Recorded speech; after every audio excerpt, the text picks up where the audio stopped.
Khipha ingoma emfishane. Nakusasa nje ngayo ifaka istudio. Hamba uyifake. Ingoma ethi abahamba. Angithi akulona icala sisho ukuthi akubulawa abantu. Sithi abantu abahambe abangenawo amaphepha beyolungisa. Beyolungisa sibaqosha bophinde bebuye. Awu. Sekuphelele.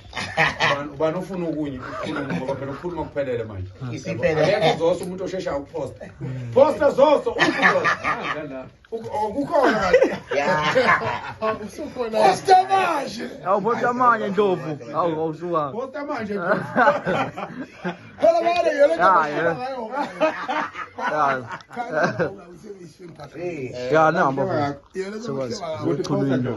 Angithi ngiyokukhandwe yazi athi yathi uyafanele umtshele bathi ngafika itafula kamkhulu kamnene wavele wagijima akithi ube khona ngezinto kodwa base kumele mina ngikhathele itafula kwashapi uzobeka ingoma yetafula uthi yena post almash mina ngisabezo bomsa Awumakhala angithi ulokhuza ndaba ezitha ugatsheni beyishuthela imshado eyishuthela lezi zinto zasemakhaya lezi ezingenayo iprofessionalism so mina ngikhule ngishutha ngaqala ukushutha mina ngifunda kwanongoma kahle wonke uyashutha futhi hawu akwazi ubona hey angijele kuyo uthi nolwazi protection into elight yazi ngikubona uthi yazi lo ngithuna mina into eshuthwa ugatsheni kanomehluko ngoba yibe ngimtshela ukuthi position yakho kufanele kanje uyabo ngakhula ngishutha sishashutha ngalama camera ewayindwa la wayene ukuthi bese uyashutha inyama yabo no ngeke ndaba ngane kamama usuyangihlukumeza ke ngicela ukuthatha lo uzowayibona asuzwayibona cha awungipha leli jasi nkabiyana ngikubonile mngane wami nawe uphethwe isikhwele egoli usuvule isiso esinembobo engakunani imbobo befuna uba ufazi ogcwele hayi ubephathwe kabi ukuthi ngisongaqhamaza ngiqimbile kanti yena wehle emotweni imashi isiqalile angithi sengiyamazo wakithi nje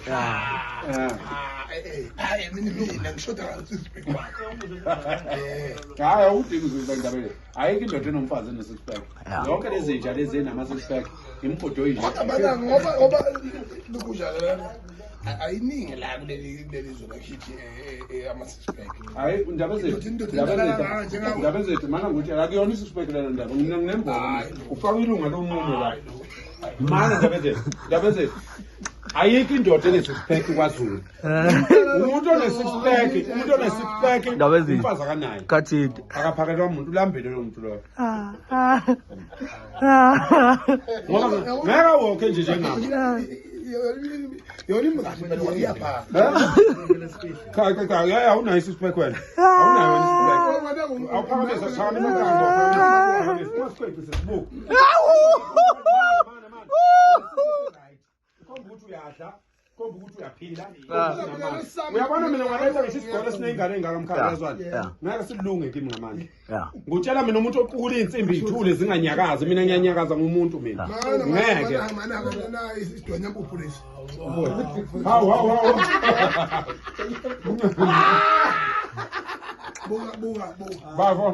bafo okonje ngithi uthenga ngakushaya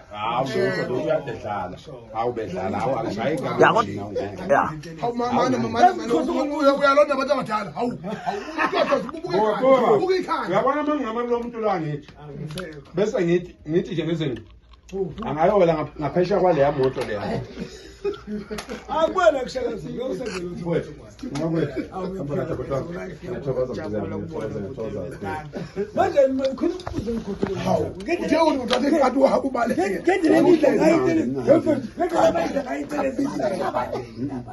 okay awuthe uyahamba manje ujahile awuzangiqoka ngiqonela ukudla endlini enkulu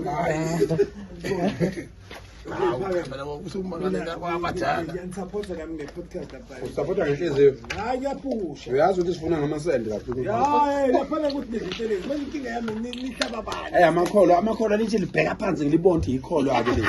Uyabona mase siphusha mase udabeze. Phela umuntu oyicoordinator wentelezi ukuthi njalo mina ngithola amachaphazelo. Na umnikazi wentelezi ngitshele buku. Ngokunaka ngempela akayikhohlwa. Uya ku-strategic futhi. Uyagada ukuthi sikuphi ke manje sekuphi ke manje abesethi isikhathi sayo ke lesi khama sekhlabele isikhathi sayo manje ngisho ingoma lezi siyibizayo zayo wena ukuze bafuna ngiyacela bafuna wena uhlala useduzane ngicela umlayelo umfundo yabona masisamba nje phakela isikhathi sengoma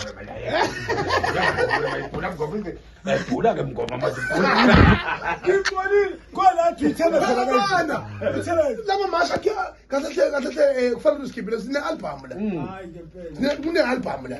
And manje uzulu kufanele ngempela. Hey record you. Hawu ngeke ngibe album yemasha. Imasha. Ingoma.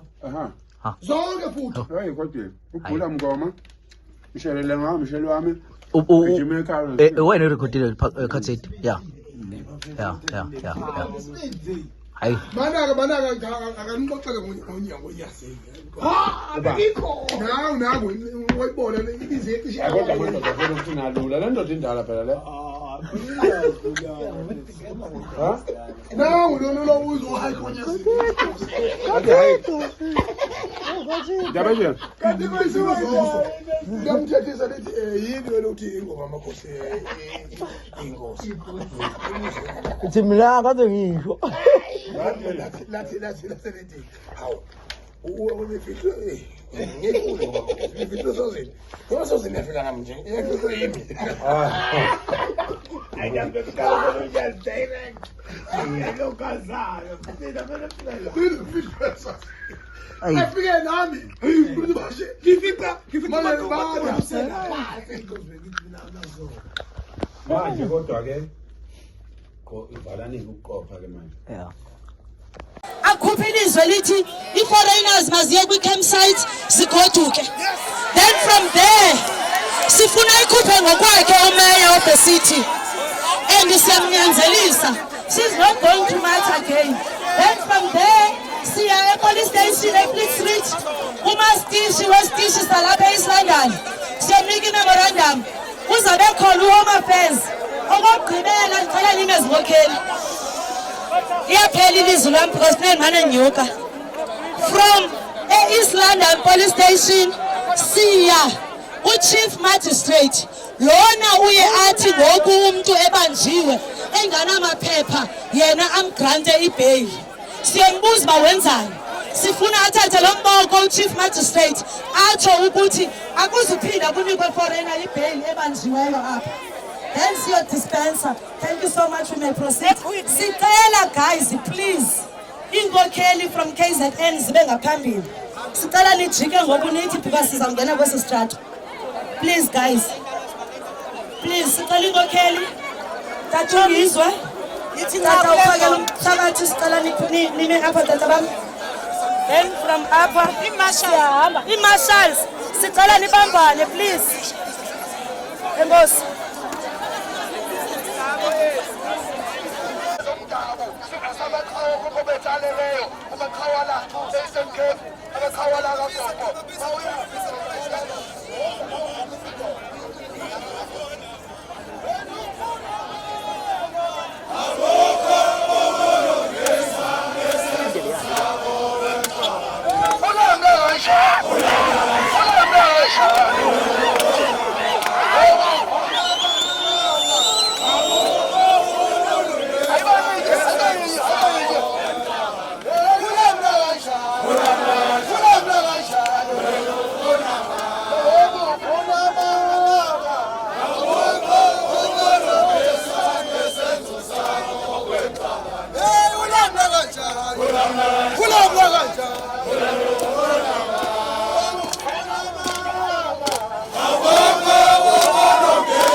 All legit businesses like this one, they must remain open. If we don't want to do that, we are not fighting anyone. And we are aligned with the movement. All businesses that are legit must remain open, even on a 30th, as we are marching. That's how much we are saying that in 1,000 times that we have marched in this country. Nothing has been progress. And no foreigners have been hitting. And even our king, Mrs. Oluwaseun, have also sent a message clear that no, as far as sishaya abantu asibashaya vele thina masishaya nashaya sonke yabona into ebalekile ukuthi nekhona siqoqana ukuthi singene endaweni elungile namanje ke message yodwa nje please open today, open tomorrow, open on the 8th, open even on the next day, and we are so far in Sisters, what's your response?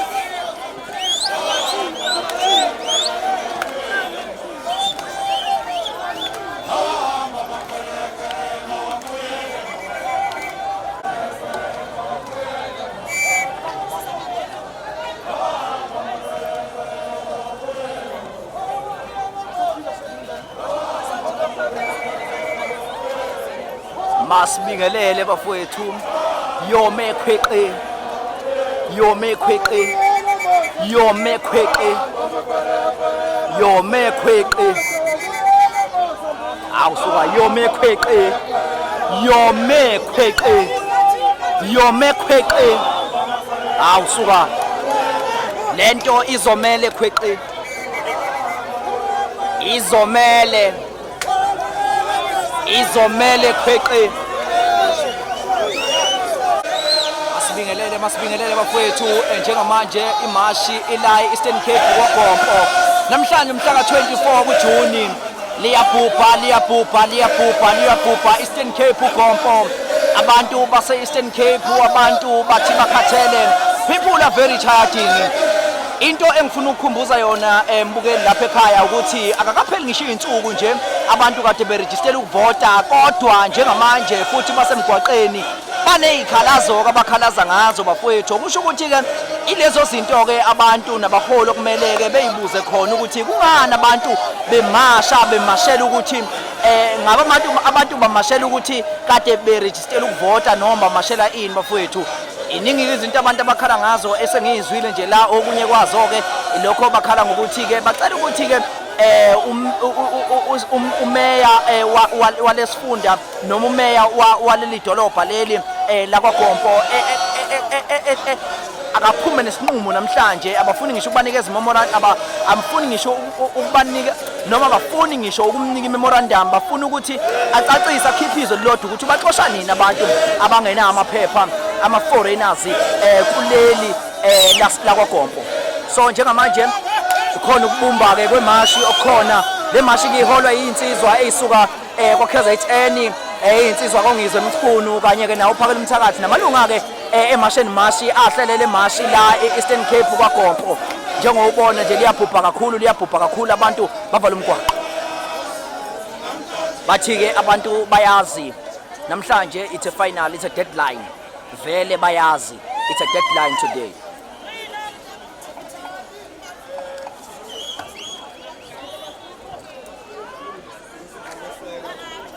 Abantu bakuleyo ndawo so ke ukuthi umsebenzi uphela mase sinesekile ngoba bese khanjiswa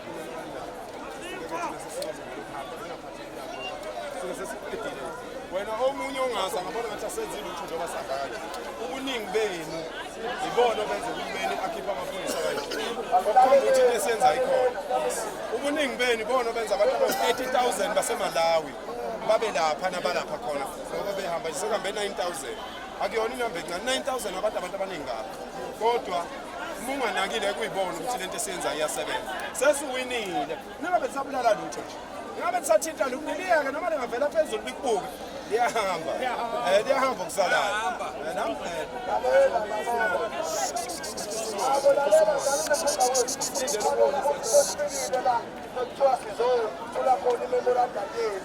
Kaya nibe nesizotha sihloniphe ngaphinda lokubashawula abavele baphenduleni nilinde thumeya uyeza usathenda khona la into esingayenza nje singahlala phansi sithi khutha lala sikhuluma ingoma silinde umeya kube mnandi ngoba thina sizosaphotha nina sizoseka nina nje umeya-ke njengamanje sesifikile endaweni esigameko la kuthiwa imashi izokuphelela khona hlala phansi hlala phansi hlala phansi hlala phansi hlala phansi hlala phansi hlala phansi hlala phansi hlala phansi hlala phansi hlala phansi uhlala nje hlala phansi halipele hlala phansi amacuba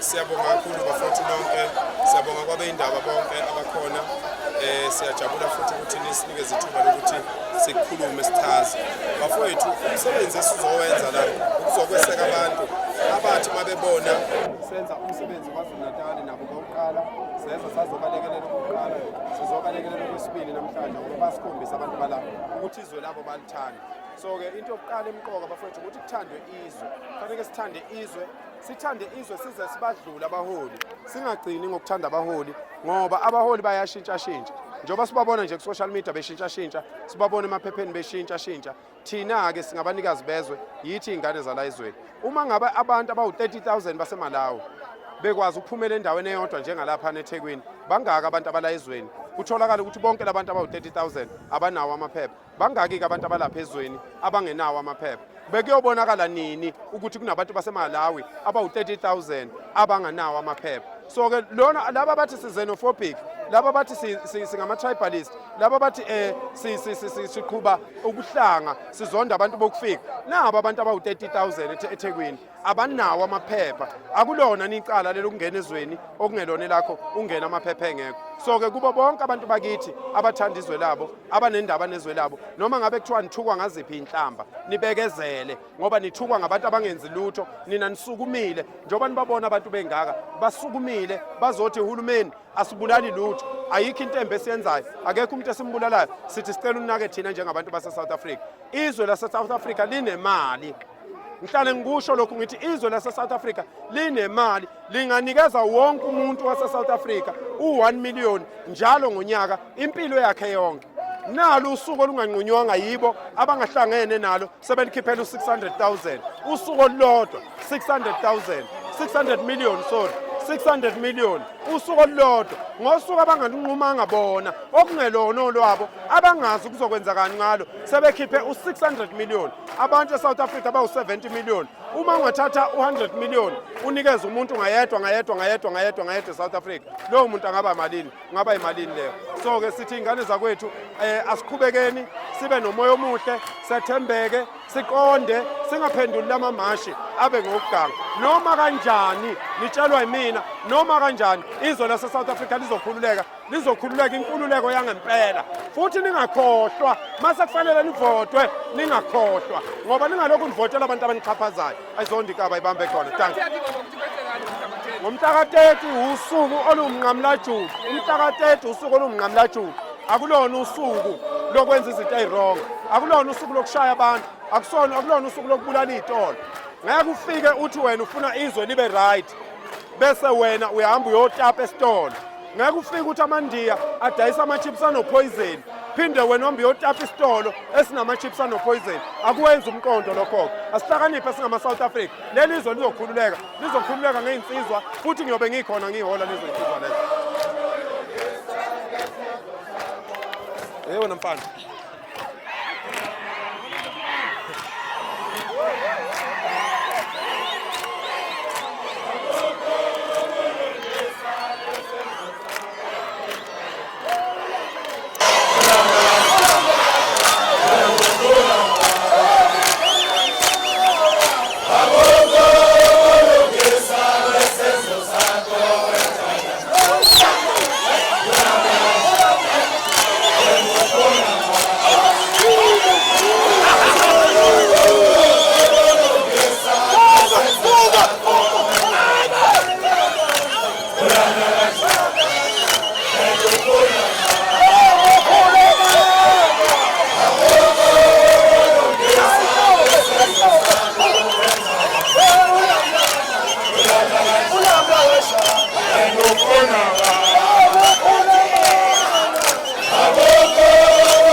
kanjani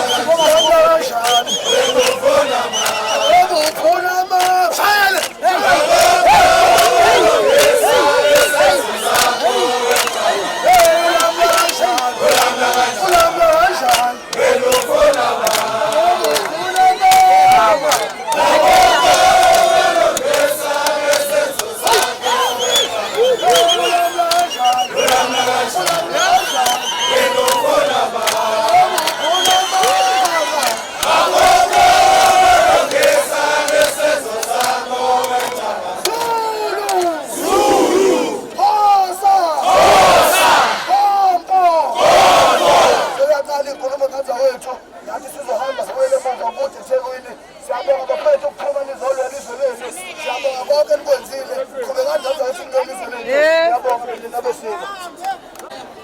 everything stands still.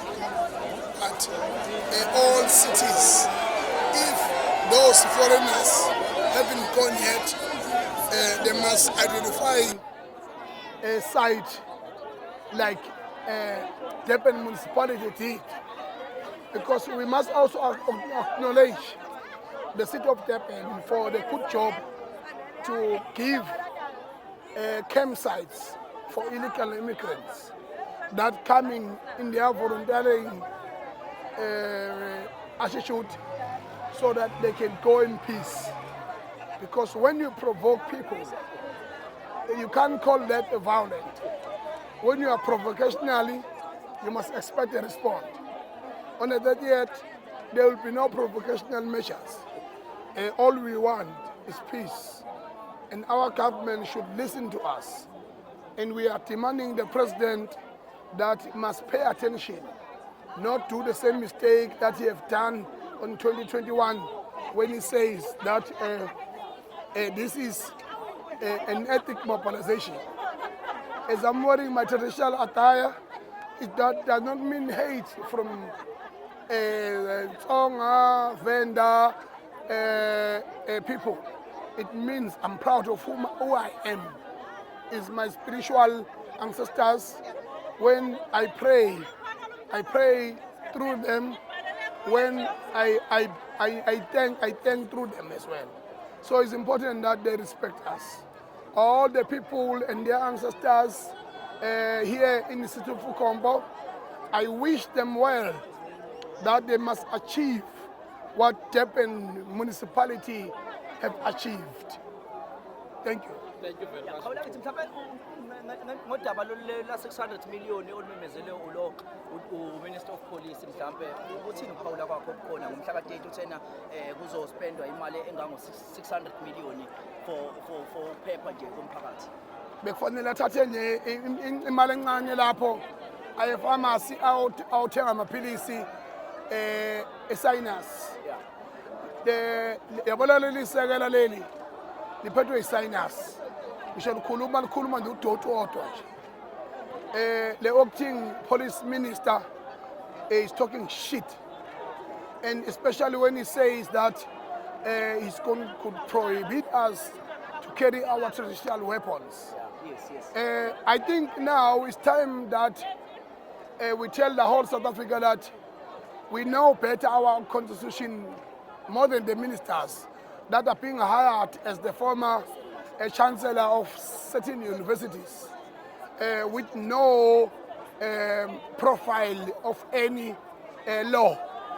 And now they are just being there and bouncing back into the political system as a result of a nonsensically that is happening in this country. I can tell you one thing.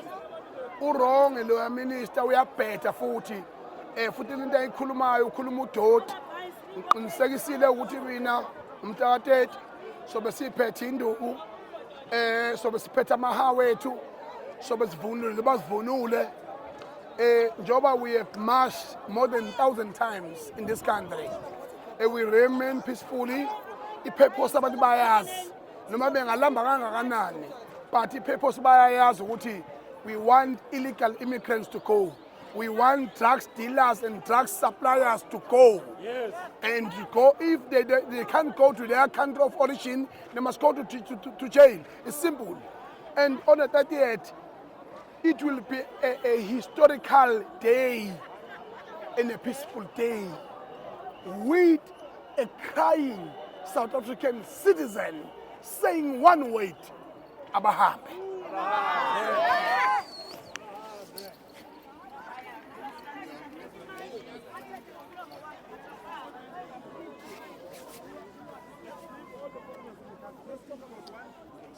Group of foreigners in Durban, 30,000 of them. What were they doing in the country? If they are not taking jobs, what they were doing in the country? Do you see how stupid is these leaders are in parliament? That's why we must go into that parliament. That's why non-political people must be in positions in parliament. That's why in South Africa there must be one party for South Africans that is going to collect everyone that is disgusted with this government, and then we go to parliament. But don't bring your previous attitude from your political party, because we will still be the same as them. Hlakaniphan man shit. Hlakaniphan nifane nami. Niphume kulezi zinto leziya. Uma ngabe sifuna ukulungisa izwe, sidinga ukwenza ngendlela ehlukile nendlela ebesenza ngayo kuma political parties ethu. We need to stand up and touch something. We need to stand up and say this needs to be fixed. Abantu bokufika webafethu bayahamba. Ningazi bayahamba. Ngasho mina nonke ningakakholwa. Ngawuclean uNongoma, waba clean uNongoma. I was the first to clean my town. And that's why I need ukugompa namhlanje. Ningangiphoqi niphume kakhulu kangaka. Bese nibanga umsini. Bazohamba abantu. We need to be consistent. The government gave them a chance for more than 32 years now. We can't fix it in 1 year. We need to be persistent. We need to be patient, okay? And we need, on the 30th of June, there is no violence. And it's not an event in Yezwain. People will be working in their shops, and when you will be carrying your flag, you will be walking alone, not in a group, alone carrying your flag. I want to see your videos. I want all of you to send me videos of yourself carrying a South African flag. I will post your video. You tell me your name and you hold your flag like this on the 30th. You send me that video, I'll post that video. We are not going to do anything. We are going to disappoint the police. Yes. We are going to disappoint that Indian minister that said he is going to deploy 600 million. 600 million for a day that has no event. Why people are staying in shacks? Why the kids are on drugs? Akuphelizwe lithi i-foreigners maziye kwi-campsite zigoduke. Then from there sifuna ikhuphe ngokwakhe umeya of the city. And siyamnyanzelisa. She's not going to march again. Then from there siya e-police station e-Fleet Street. Umastishi westishi salapha e-East London. Siyamnika i-memorandum. Uzabe khona u-Home Affairs. Okokugqibela ngicela ningezibokheli. Iyaphela ilizwi lami because kunemana nyuka. From East London police station siya u-chief magistrate lona uye athi ngoku umuntu ebanjiwe enganamaphepha yena amgrante ibail. Siyambuza ba wenzani. Sifuna athathe lo mboko u-chief magistrate atsho ukuthi akuzuphinda kunikwe foreigner ibail ebanjiweyo apha. Then see your dispenser. Thank you so much. We may proceed. Sicela guys, please. Ingokheli from KZN zibe ngaphambili. Sicela nijike ngokunithi because sizangena kwesi strato. Please guys. Please sicela ingokheli. Tathungizwe. Yithi tata uphakela umthakathi sicela nime apha tata bam. Then from apha i-marshals sicela nibambane please. Enkosi.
wait.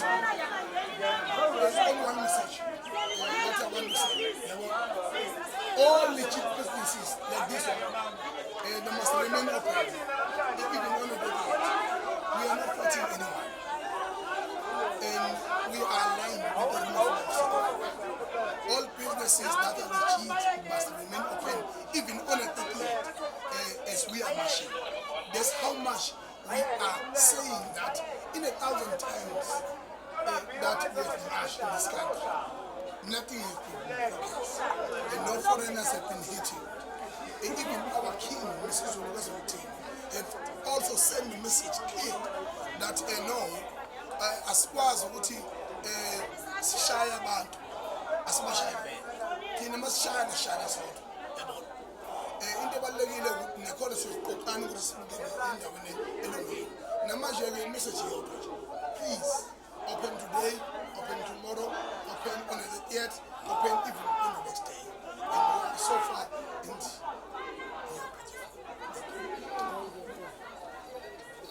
What's your response?